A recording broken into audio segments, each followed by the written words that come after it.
Welcome to நாகூஸ் Nalabagam. நம்ம இன்னைக்கு செட்டிநாட்டில் செய்யக்கூடிய மிளகு பொடி செய்ய போகிறோம். அதாவது மிளகு பருப்பு பொடி சாதத்துக்கு போட்டு சாப்பிட ரொம்ப டேஸ்ட்டாக இருக்கும். கொஞ்சம் நெய் ஊற்றி அதில் இந்த பருப்பு பொடி போட்டு சாப்பிடும்போது ரொம்ப டேஸ்ட்டாக இருக்கும்.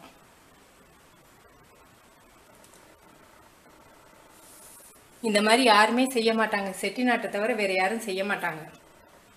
ரொம்ப டேஸ்ட்டாக ரொம்ப நல்லாயிருக்கும். இப்போ எப்படி செய்கிறதுன்னு பார்ப்போம். நீங்கள் எந்த கப்பில் மெஷர்மெண்ட் எடுக்கிறீங்களோ அதே கப்பில் தான் எல்லாமே மெஷர்மெண்ட் எடுக்கணும். 1 கப் உளுந்து எடுத்துருக்கேன். இதில் 1/4 கப் அளவுக்கு பச்சரிசி வந்து 1/4 கப்பு. மோர் மிளகாய் வந்து அதே கப்பில் 1 கப். மிளகாய் 1 கப்பு, உளுந்து 1 கப்பு, பச்சரிசி 1/4 கப்பு. இதுக்கு வந்து நம்ம உப்பு போட தேவையில்லை. உரப்பும் உப்பும் இந்த மோர் மிளகாயிலே இருக்குது. ஒவ்வொன்றா வறுத்துக்குவோம்.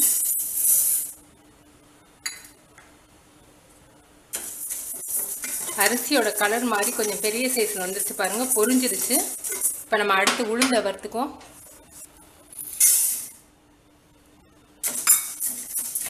நல்லா கோல்டன் கலரில் வறுக்கணும். இது 6 மாதம் ஆனாலும் கெட்டு போகாது. மிளகாயை வந்து நல்லா வெயிலில் காய வச்சு நீங்கள் எடுத்துக்கணும்.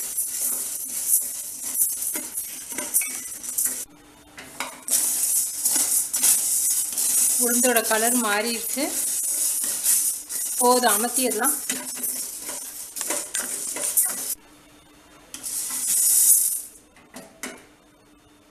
இந்த மாதிரி கோல்டன் கலரில் வரணும்.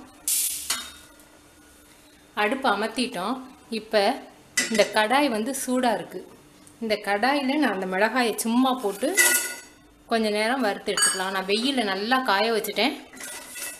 வண்டு வராமல் இருக்கணுங்கிறதுக்காக தான். நல்லா அதோட மிக்சியில் நல்லா அரைப்படணும்.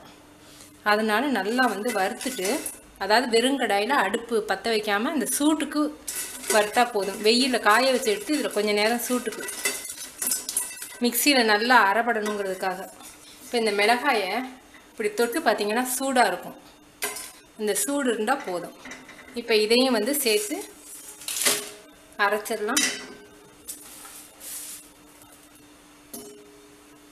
இது எல்லாத்தையும் மிக்சியில் சேர்த்து அரைச்சிடுவோம். இப்போ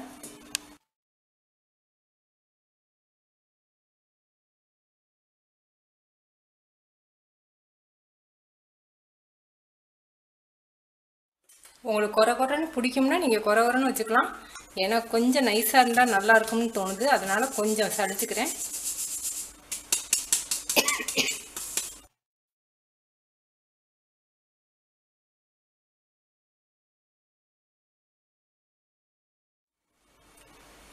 செட்டிநாட்டு மிளகு பொடி ரெடி. ஆஸ்துமா பிரச்சனை இருக்கிறவங்க சல்லடையில் சலிக்கும்போது மூக்கில் துணியை கட்டிக்கணும். இல்லாட்டி காரம் வந்து இருமலை கிளப்பி விட்டு வீசிங்க கிளப்பி விட்டுரும். இப்போ சாதத்தில் நெய் போட்டு சாப்பிட ரொம்ப டேஸ்ட்டாக ரொம்ப நல்லாயிருக்கும். அந்த மோர் ஸ்மெல்லோடு நல்லாயிருக்கும். நீங்கள் செஞ்சு பார்த்துட்டு உங்கள் கமெண்ட்ஸ் எனக்கு சொல்லுங்கள்.